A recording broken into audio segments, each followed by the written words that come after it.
¿Sabías que varios actores del cine de oro mexicano fueron víctimas de discriminación simplemente por ser enanos, y que, durante décadas, su talento fue minimizado y ridiculizado? Desde quedar relegados a papeles de burla, hasta ser explotados en escenas que atentaban contra su dignidad, muchos de ellos sufrieron en silencio el rechazo de una industria que no supo valorarlos. Y quédate hasta el final, porque el último actor de esta lista terminó marcado para siempre por el desprecio de sus propios compañeros. Si hubo alguien que dejó una marca en la cultura popular mexicana, ese fue Margarito Esparza Nevares. Su silueta era inconfundible, pequeño en tamaño, pero gigante en talento.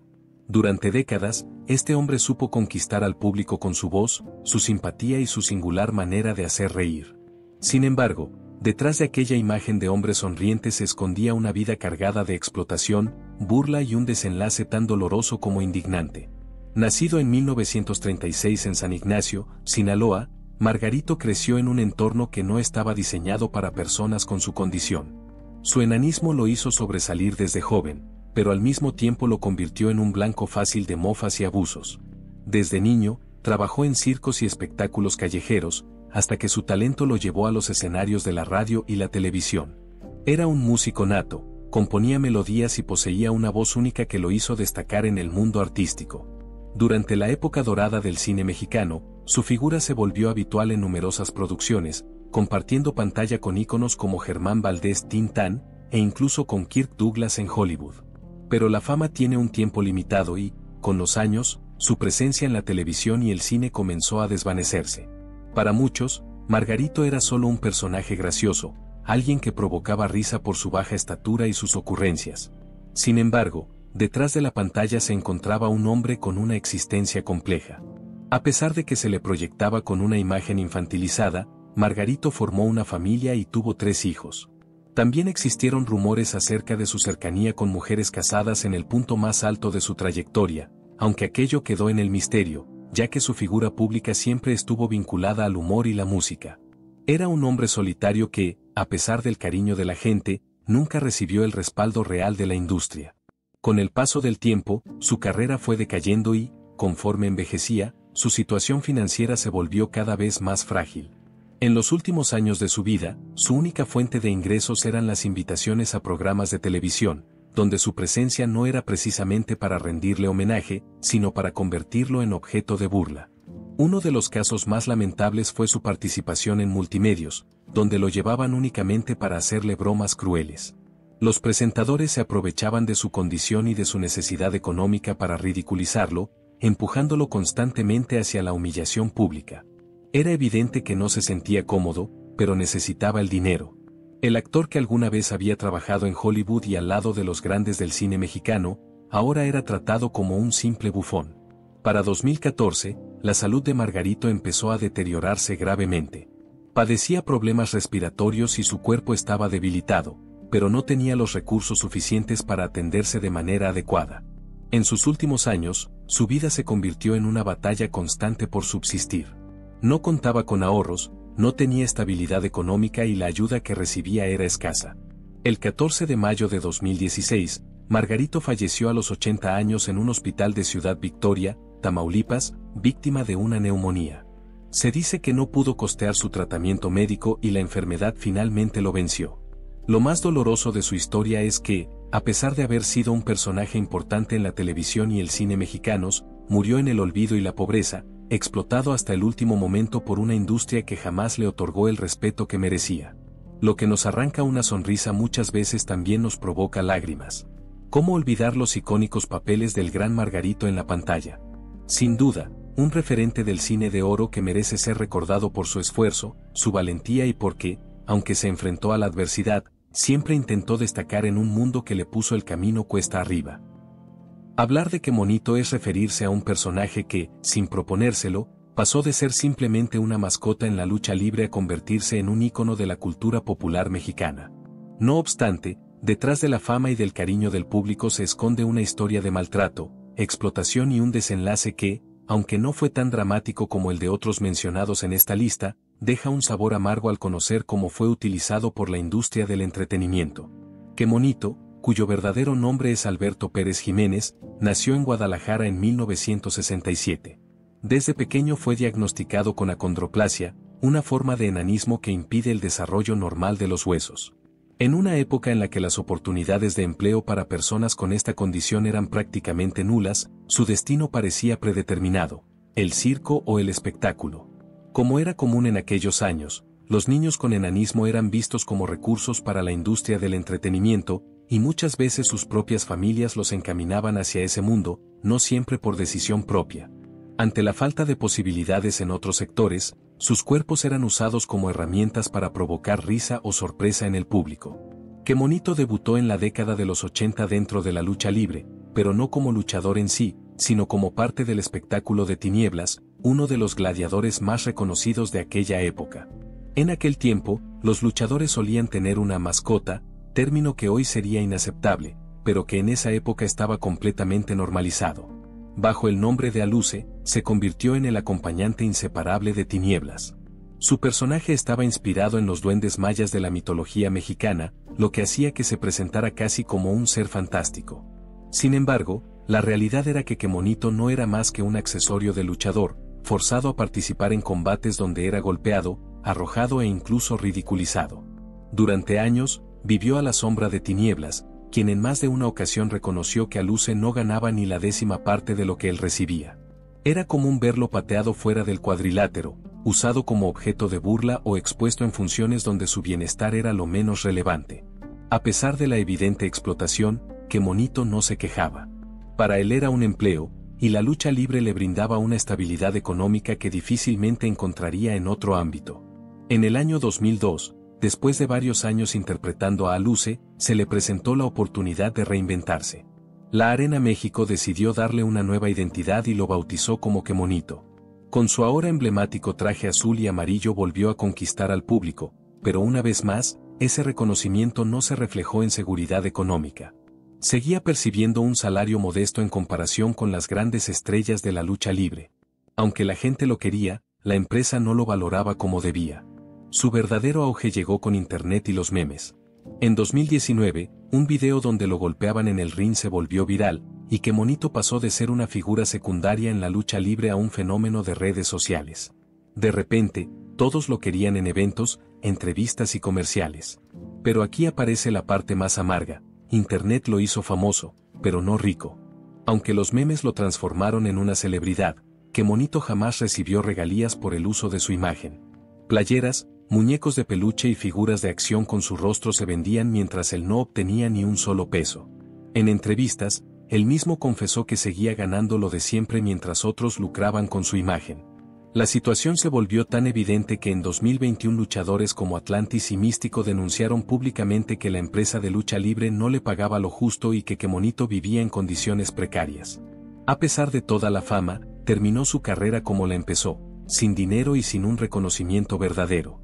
En 2023, tras más de 4 décadas en el mundo de la lucha, anunció su retiro debido a los problemas de salud que lo aquejaban. Me duele todo el cuerpo, tengo mala cadera y la espalda me está matando, confesó en una entrevista. Su despedida fue silenciosa, sin homenajes ni agradecimientos por parte de la compañía que lo había utilizado durante tantos años. La última noticia que se tuvo de él fue que, para poder subsistir, vendía saludos personalizados en redes sociales. Un hombre que fue ícono de la lucha libre y símbolo de la cultura popular mexicana terminó olvidado y sin respaldo, sobreviviendo gracias a los pocos seguidores que aún no recordaban. Julián de Meriche, cuyo verdadero nombre era Lazar Stanislavski Lavinsky, nació en Ucrania en 1914 y llegó a México en la década de los 40. Aunque no era mexicano de nacimiento, su figura se convirtió en parte esencial del cine de oro, gracias a su carisma y talento para la comedia. Sin embargo, detrás de sus papeles llenos de humor, se escondía una vida marcada por la discriminación y el encasillamiento en personajes ridiculizados por su baja estatura. Su llegada a la pantalla grande coincidió con una época donde las personas con enanismo eran vistas más como curiosidad que como verdaderos artistas. Julián fue contratado en innumerables ocasiones para aparecer como acompañante gracioso de protagonistas o como parte de números cómicos en cabarets y revistas de cine. Su talento actoral y su disciplina en el escenario nunca fueron valorados a la par de otros actores. En México, trabajó con estrellas de renombre como Germán Valdés Tintán y Mario Moreno Cantinflas, pero rara vez recibió créditos destacados. El público lo recordaba por sus intervenciones breves y cómicas, pero la industria lo veía únicamente como el enano simpático. Fuera de los reflectores, Julián lidiaba con un sentimiento de frustración. Su físico lo había llevado a la pantalla, pero también le había cerrado las puertas a papeles que requerían mayor seriedad. En lo personal, fue un hombre reservado, con pocas amistades dentro del medio artístico. Nunca alcanzó estabilidad económica, y con el paso de los años sus oportunidades laborales se redujeron drásticamente. Murió en 1974, prácticamente olvidado, sin homenajes ni reconocimientos oficiales. Su historia es la de un actor que entregó su vida al espectáculo, pero al que la discriminación y los estereotipos le negaron el respeto y la dignidad que merecía. José René Ruiz Martínez, mejor conocido como Tuntún, fue una de las figuras más queridas y reconocibles del cine nacional. Su simpatía, talento y chispa lo llevaron a convertirse en el pequeño gran actor de México. Sin embargo, detrás de la risa y del triunfo, su vida estuvo marcada por el rechazo, la traición y una muerte en soledad. Desde su nacimiento, el 22 de noviembre de 1932 en Tampico, Tamaulipas, la vida de José René fue cuesta arriba. Su diagnóstico de enanismo no solo lo convirtió en un caso singular dentro de su familia, sino que también fue motivo de vergüenza para su padre. Incapaz de aceptar la condición de su hijo, tomó una decisión cruel: no enviarlo a la escuela por miedo a que fuera objeto de burlas. Básicamente lo ocultó del mundo. En contraste, su madre se convirtió en su mayor apoyo. Lo motivó, lo educó en casa y fue su principal refugio emocional. Sin embargo, enfrentarse al mundo real era algo inevitable. A medida que crecía, José René comprendió que su vida no podía limitarse a las paredes de su hogar. Fue así como en su adolescencia descubrió las tandas, una especie de carpas itinerantes donde se presentaban cómicos, magos y otros artistas. Fue allí donde nació su pasión por la actuación y donde inició el camino que lo llevaría al estrellato. Bajo el nombre artístico de Tuntún, debutó en el cine con la película El Rey del Barrio 1949, al lado del legendario Germán Valdés Tintán. Su talento y su particular presencia hicieron que rápidamente se ganara un espacio en la industria cinematográfica.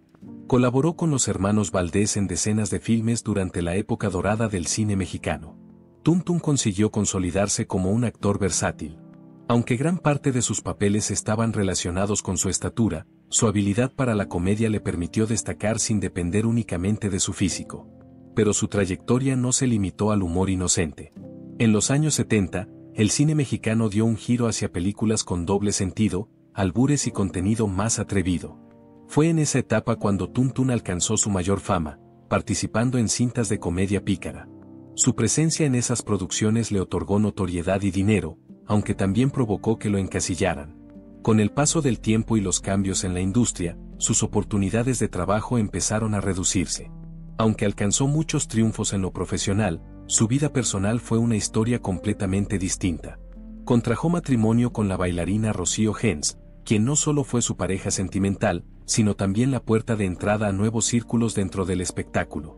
Lo que inició como un romance terminó convirtiéndose en un drama digno de una telenovela. Se cuenta que Rocío lo traicionó de la peor manera posible. Aprovechándose de su confianza y afecto, su esposa le arrebató toda la fortuna que había reunido tras años de esfuerzo en el cine. El dinero que había acumulado desapareció en manos de su compañera, dejándolo prácticamente en la ruina. Pero eso no fue lo más doloroso. Según diversas versiones, Rocío lo manipuló emocionalmente para separarlo de sus propios hijos, condenándolo a pasar sus últimos años completamente solo, sin el respaldo de su familia y enfrentando graves problemas de salud. Tuntún cayó en una profunda depresión de la que nunca logró levantarse. Sin dinero, sin familia y con la salud deteriorada, terminó sus días en la casa del actor, ubicada en la Ciudad de México, un lugar destinado a artistas retirados que atraviesan momentos difíciles. El 16 de octubre de 1993, a los 60 años, su cuerpo no resistió más, sufrió un infarto fulminante y falleció en absoluta soledad. Su muerte fue el triste desenlace de una vida llena de contrastes, marcada por el éxito en la pantalla y el dolor en su existencia privada. Armando Soto Lamarina, mejor conocido como El Chicote, fue uno de los rostros más recurrentes del cine de oro mexicano. Nació en 1909 en Puebla y, desde joven, soñaba con convertirse en actor. Sin embargo, su estatura y complexión física lo marcaron desde el principio. Aunque no padecía el mismo tipo de enanismo que otros actores, Su baja talla lo convirtió en blanco de burlas y lo limitó a papeles secundarios donde su imagen física era el centro de atención. Debutó en el cine en los años 30 y rápidamente se volvió parte de la comedia popular mexicana. Actuó junto a figuras como Jorge Negrete, Pedro Infante y Sara García. Sin embargo, casi todos sus personajes estaban construidos alrededor de su apariencia: el amigo chistoso, el borrachito del pueblo, el hombre bajito que despertaba risa automática. Pese a su enorme talento para la comedia, rara vez se le permitió demostrar facetas más profundas de su capacidad actoral. La industria lo utilizaba como alivio cómico, pero pocas veces lo reconocía como actor serio. Esta marginación se tradujo también en lo económico. Mientras los grandes galanes y divas del cine de oro acumulaban fortunas, el Chicote sobrevivía con salarios modestos. La discriminación no solo venía de productores y directores, sino incluso del público, que lo encasillaba como un eterno personaje gracioso. En su vida personal, tampoco fue fácil. Se casó, pero nunca logró consolidar una familia estable. Se refugió en el alcohol durante sus últimos años, intentando llenar el vacío que le dejó una carrera donde dio mucho, pero recibió poco. Murió en 1983, sin la gloria ni el reconocimiento que merecía alguien que trabajó al lado de los grandes del cine mexicano. Hoy, su figura es recordada con cierta nostalgia en películas clásicas, pero pocas veces se reflexiona sobre cómo su talento fue opacado por una industria que lo explotó y lo redujo a su físico. Su vida nos recuerda que, en el cine de oro, no todos los actores vivieron finales felices, y que muchos, como el Chicote, enfrentaron la dureza de la discriminación disfrazada de comedia. Rafael Muñoz Aldrete, conocido artísticamente como el Enano Santanón, fue otra de esas personalidades que, a pesar de su estatura, dejó una huella enorme en la historia del cine mexicano. Su vida estuvo llena de luces, pero también de sombras, ya que la fama y el reconocimiento que alguna vez disfrutó se fueron desvaneciendo con el tiempo. Su final no fue el que cualquiera imaginaría para alguien que regaló tantas sonrisas a generaciones enteras. Nació en San Miguel el Alto, Jalisco, en 1929. Pero su familia, en busca de mejores oportunidades, se mudó a Ciudad Juárez cuando él tenía apenas 6 años. No tuvo una niñez sencilla. Mientras otros niños jugaban, él trabajaba recolectando algodón para ayudar con los gastos del hogar. Su entrada al mundo del espectáculo fue casi por casualidad. A los 12 años, comenzó a colaborar en la carpa cultural El Encantó, donde se familiarizó con el arte de la actuación. Ese fue el lugar donde todo inició. Pero no fue sino hasta la llegada del reconocido ventrílocuo Copaco Miller cuando su vida dio un giro definitivo. Miller buscaba a alguien con enanismo para completar su espectáculo, y Rafael encajaba a la perfección. Fue entonces cuando nació su personaje y logró abrirse camino en la industria del entretenimiento. Con el paso de los años, la figura del Enano Santanón se volvió cada vez más popular. Su gran oportunidad en el cine llegó con la película Recuerdos de mi Valle en 1944. Sin embargo, su papel más recordado fue el del zorrillito apestoso en Caperucita Roja. En esta reinterpretación del clásico cuento, compartió escena con grandes talentos como María García y el Loco Valdés.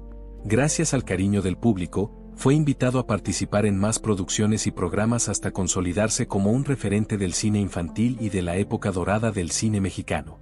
Colaboró con figuras de la talla de El Santo y María Félix, demostrando que su talento iba mucho más allá de su apariencia física. A pesar de su éxito en pantalla, su vida personal fue muy distinta. No se le conoció pareja estable ni descendencia. Aunque estuvo rodeado de personas y mujeres durante sus años de fama, al final terminó solo y en el olvido. Muchos de sus colegas continuaron con sus vidas, mientras él quedaba relegado al recuerdo de unos cuantos nostálgicos. Al retirarse del espectáculo en la década de los 80, su situación económica se volvió precaria. Pese a haber trabajado junto a grandes personalidades, su trayectoria no le dejó el sustento suficiente para vivir con dignidad. Sobrevivía con apenas 600 pesos mensuales otorgados por la Asociación Nacional de Actores, una cantidad mínima para alguien que fue parte fundamental del cine nacional. Pasó sus últimos días en el Asilo San Rafael, en Ciudad Juárez, un lugar donde convivía con otros artistas retirados, también olvidados por la industria y el público. Aquel hombre que en su juventud hizo reír a tantos terminó sus días temiendo la soledad. Se dice que en sus últimos años solía narrar sus anécdotas del cine a quienes se acercaban a escucharlo, repitiendo una y otra vez las glorias de su carrera, aunque con el tiempo cada vez menos personas lo visitaban. En 2002, a los 73 años, el enano Santanón falleció en el olvido, sin homenajes, sin reconocimientos y sin la despedida que merecía. No hubo multitudes lamentando su partida, ni portadas de revistas recordando su legado. Si hay un rostro que marcó la televisión mexicana de los 90, ese fue el de María Elena Saldaña, mejor conocida como La Guereja. Nacida en Veracruz en 1962, desde pequeña supo lo que significaba ser diferente. Su baja estatura, producto de un tipo de enanismo, la convirtió desde niña en blanco de comentarios crueles y miradas de burla. Sin embargo, esa misma condición fue la que más tarde le abriría las puertas en el mundo del espectáculo. María Elena estudió teatro y desde temprano mostró un enorme talento para la comedia y la caracterización de personajes. Su gran oportunidad llegó cuando creó a La Guereja, una niña traviesa y espontánea que, interpretada por una mujer adulta de baja estatura, se volvió un fenómeno en televisión. El personaje apareció primero en programas humorísticos y rápidamente conquistó al público por su carisma. En 1998, Televisa le otorgó su propio programa, La Guereja y algo más, que después se transformó en La Guereja de mi vida.